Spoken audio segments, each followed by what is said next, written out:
Hi hello, ഞാൻ Ambro. As usual നിങ്ങൾക്ക് തന്നെ അറിയാനൊരു സാധ്യതയില്ല. പക്ഷേ എനിക്കിന്നൊരു സന്തോഷമുണ്ട്. ഇന്നലെ ഞാനൊരു വീഡിയോ ഇട്ടപ്പം 88 സബ്സ്ക്രൈബേഴ്സുള്ള ഒരു യൂട്യൂബ് ചാനൽ അഡ്മിൻ എന്നാണ് ഞാൻ എന്നെ ഇൻട്രൊഡ്യൂസ് ചെയ്തത്. പക്ഷേ ഇന്ന് എൻ്റെ വീഡിയോയിൽ ഒരു ദിവസം കൊണ്ട് 5 സബ്സ്ക്രൈബേഴ്സ് കൂടിയിട്ടുണ്ട്. ഇപ്പം 93 സബ്സ്ക്രൈബേഴ്സുള്ള ഒരു യൂട്യൂബ് ചാനൽ അഡ്മിനാണ് ഞാൻ. അന്നേരം ഞാനിന്നിവിടെ പറയാൻ വന്നിരിക്കുന്നത് ഒരു കാര്യം ഷെയർ ചെയ്യാൻ വന്നിരിക്കുന്നത്, ഞാൻ എല്ലാ യൂട്യൂബേഴ്സിനും തന്നെ ഒരു ഹിറ്റാകണം, യൂട്യൂബ് ചാനൽ റീച്ച് ആണോ, അങ്ങനെയൊക്കെ തന്നെയാണ് എൻ്റെ ചാനൽ തുടങ്ങിയത്. ഞാൻ അത്യാവശ്യം അടുപ്പിച്ചടുപ്പിച്ച് വീഡിയോ ഇട്ട് വന്ന് ആ വീഡിയോക്ക് അത്യാവശ്യം 1K views, 2K, 3K, 3.5K അങ്ങനെയൊക്കെ പോയിക്കൊണ്ടിരുന്നത്. അന്നേരമാണ് പെട്ടെന്ന് എനിക്കൊരു സർജറി ഉണ്ടായി, മൂലം പറ്റത്തൊരു സർജറി.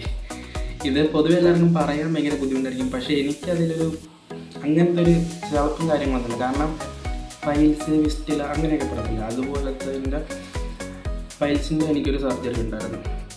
അപ്പം ഞാൻ ഭയങ്കരമായിട്ട് ഈ ജങ്ക് ഫുഡ്സ് നല്ലപോലെ കഴിക്കുന്ന ഒരാളായിരുന്നു. പിന്നെ അതുപോലെ തന്നെ സ്പൈസസ്, നമ്മുടെ അൽഫാമും മന്തിയൊക്കെ വാങ്ങിച്ച് കഴിഞ്ഞാൽ അതൊന്നും കഴിക്കുന്നതിനൊരു പരിധി, അതായത് ചിക്കനും ബീഫ്, മട്ടൻ, മീൻ ഇതൊന്നും കഴിക്കുന്നതിനൊരു ലിമിറ്റ് പോലും ഇല്ലായിരുന്നു. അങ്ങനെ എല്ലാ ഭക്ഷണവും ഞാൻ കഴിക്കും. അതായത് സ്പൈസസ് കഴിക്കുമ്പോൾ നമ്മൾ അറിയുന്നില്ല നാളെ നമുക്കിത് പണിയായിട്ട് വന്നുകൊണ്ടിരിക്കുകയാണ്. എനിക്കാണിത് 2-3 കൊല്ലമായിട്ട് ഇങ്ങനെ തുടങ്ങിക്കൊണ്ടിരിക്കുമായിരുന്നു ഈ പൈൽസിൻ്റെ വിഷയം. ഇപ്പോഴാണ് ഇത് കയറി അങ്ങോട്ട് കടുത്തത്.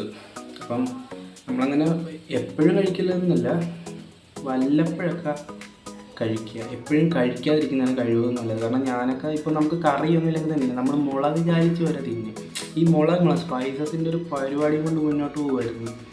അപ്പം ഇത് ഒട്ടുമിക്കവർക്കും ഇതൊക്കെ വരുന്നതാണ്. പക്ഷേ ഇതിങ്ങനെ പറയാൻ എല്ലാവർക്കും നാണക്കേടായിരിക്കും. എനിക്ക് അങ്ങനെ ഒരു നാണക്കേടും കാര്യങ്ങളാണ്. കാരണം ഞാൻ നല്ലപോലെ അനുഭവിച്ചു. ഇതിൻ്റെ സർജറി കഴിഞ്ഞാലും നമുക്ക് ഈ അനസ്തേഷ്യ എടുക്കുന്നതിൻ്റെയൊക്കെ പിന്നെ അങ്ങോട്ടൊരു നടുവേനയും പരിപാടി ഉണ്ടാകും. കുറേ നാളത്തേക്ക് പണിക്ക് പോലും പോകാൻ രീതി ഭയങ്കര മെനക്കെട്ടൊരു പരിപാടിയുണ്ട്. അപ്പം നിങ്ങൾ എല്ലാവരും നമ്മളെല്ലാവരും ഈ ജങ്ക് ഫുഡ്സ് പരിപാടിയൊക്കെ കഴിക്കുന്ന ആൾക്കാരാണ്.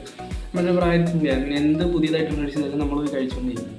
അപ്പം കഴിവതും നിങ്ങൾ സ്പൈസസൊക്കെ കുറച്ച്, അതായത് ഇപ്പം വെളിയിൽ നിന്ന് കഴിക്കാൻ ആഗ്രഹമുള്ളത് നമ്മൾ സ്വന്തമായിട്ട് വീട്ടിലുണ്ടാക്കി തിന്നുവാണെങ്കിൽ കുറച്ചും കൂടെ ബെറ്റർ ആയിരിക്കും. അപ്പം ഈ വീഡിയോസൊക്കെ ആരെങ്കിലും കാണുവാണെങ്കിൽ മറ്റുള്ളവരിലേക്ക് ഷെയർ ചെയ്യാൻ തോന്നുവാണെങ്കിൽ ഷെയർ ചെയ്തേക്കുക. അപ്പം എന്നെ ഇപ്പം ആർക്കും അറിയാൻ സാധ്യതയില്ല, പക്ഷേ എല്ലാവരും എന്നെ അറിയും. ഞാൻ അതുവരെ ട്രൈ ചെയ്തുകൊണ്ടിരിക്കും സക്സസ് ആകാൻ വേണ്ടി.